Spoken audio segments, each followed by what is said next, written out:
You remember the steps vividly, and then you remember the well, but you don't necessarily remember the little bit in between. Children, of course, have always, little children, it's a mystical walk. We get a lot of people coming back who were stationed in Malvern, not so many now unfortunately, but were stationed in the war. In the 1990s there were a lot of these people coming.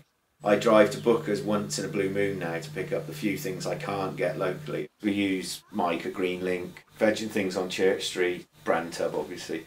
I'll walk up and down if I can, because driving up and down is just so annoying for the people walking the hills. Well, I've got a mountain bike, I'll ride down on that. If it'll fit in a rucksack, I don't have to go to a gym either because I get the chance to do it that way. I pretty much can point to exactly where everything comes from. I mean, the veg soup that we've got downstairs, it's all local, seasonal vegetables from nearby. It's literally spring water with fresh vegetables and onions that have been fried in good quality oil. There is an art to cooking as far as I'm concerned, is keep it as simple as possible. So baguette's the same bread that we're going to use in the soup. Bread that freezes particularly well and then when put in an oven is almost better than when we got it. We've then found a local guy who provides bean pasties and country veg pasties, he calls them. It's the Authentic Bread Company. They're nice, they store well and we can do them rapidly, we don't have to worry, and we do them with a local pickle. Flour for the cakes is all organic. Greenlink is all organic, all their products are organic. The way the cafe's laid out has always loaned itself to introducing people together. These groups of people who ended up, they go on holiday together now and things. We got generally 12 different cakes, which I make here, and locally sourced organic tubs of ice cream, and they're in cardboard rather than the plastic that we get all the selected ice creams in. We're disappointed that nobody seems to do crisps in a bag that isn't kind of plastic at the moment. We don't do paper cups for people to take out on the hillside.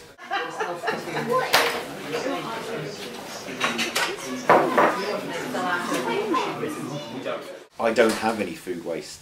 We sometimes have a bit of bread left over, and we're not throwing stuff away wholesale. Cutting that down was essential. It wasn't so much profitable at one point, it was we weren't going to survive, we were in real trouble. Well, every Thursday, a group of local people, mostly ladies, get out all their ingredients and start baking and cooking for the market every Friday. Where possible, we use local ingredients and things from our own garden. We might use neighbours' eggs, or we might go up the garden and pick the plums. Last year was a very busy year for plums, and it was amazing how many plum products there were. We all enjoy cooking. We do it for the social aspect. If you did it just for the money, it wouldn't be worthwhile. But we all know we're doing it. We often ring each other and say, sort of what's on offer and what's available and what's a good deal locally, or where someone suddenly got a glut of damsons, and we'll all shoot off and get them.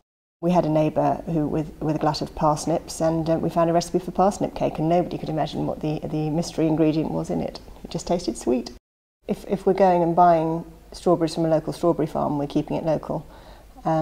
And also we can buy the fruit that can't be sold commercially to supermarkets, that there's nothing wrong with, but it's the wrong shape.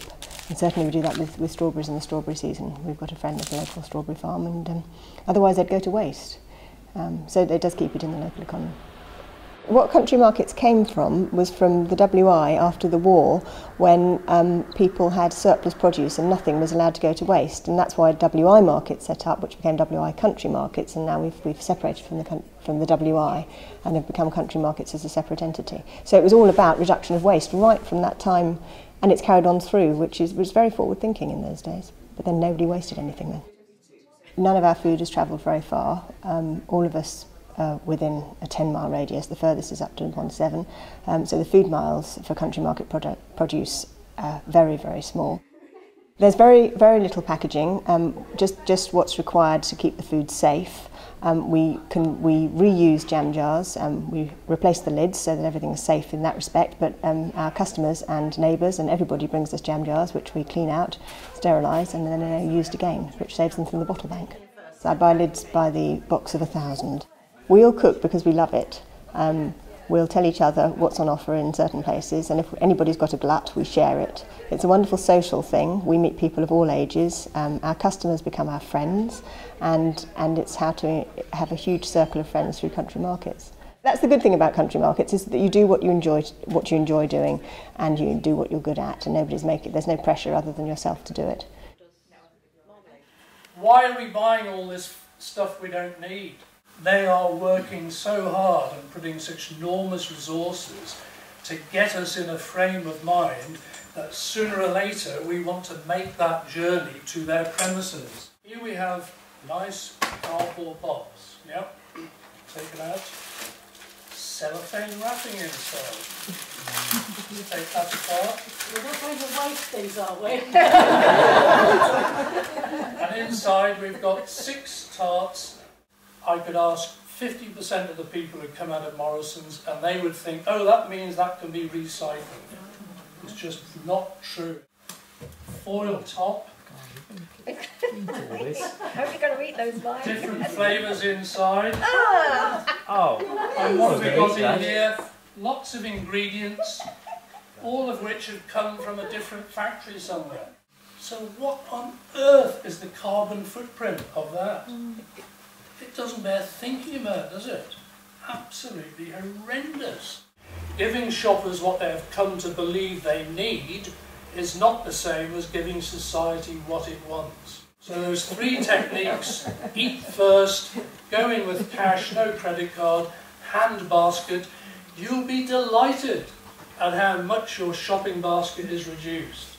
But it's not enough just to change our behaviour in private and then discreetly tell our friends about it. We have to preach to the unconverted. I was selling to supermarkets, I was selling to Sainsbury's and Tesco's and Quicksave, and they are swines.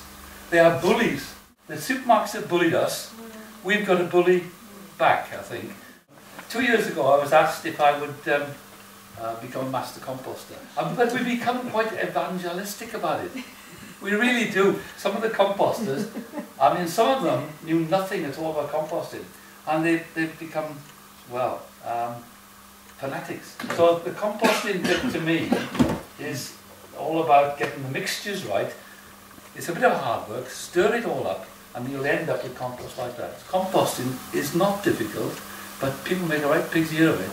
They really do.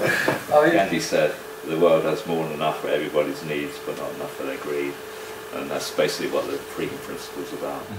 People find it hard to believe how much food we actually get from the back of a supermarket. We went out 2 nights in a row, got so much food, they couldn't cook it all. They had 4 chefs cooking for all the morning. They couldn't cook all the food we took there. And if you let the fruit on your trees fall to the ground and rot, that was considered a crime as well. Hello, my name is Jordan Scott. I come from Malvern and I'm 9 years old. Right now I'm in Colwall at the Colwall Orchard. A lot of our food comes from halfway across the planet. How are we going to get the food here once oil runs out?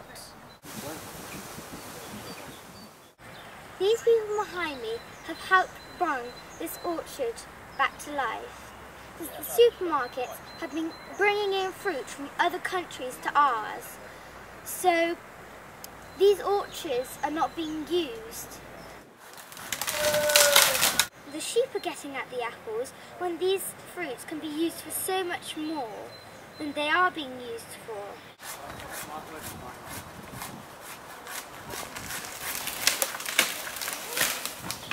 If we can arrange activities like juicing days where people can bring barrow loads of apples to the juicing day, they can take away the juice. So that means they'll be looking after their trees better because they'll want to maximise the produce.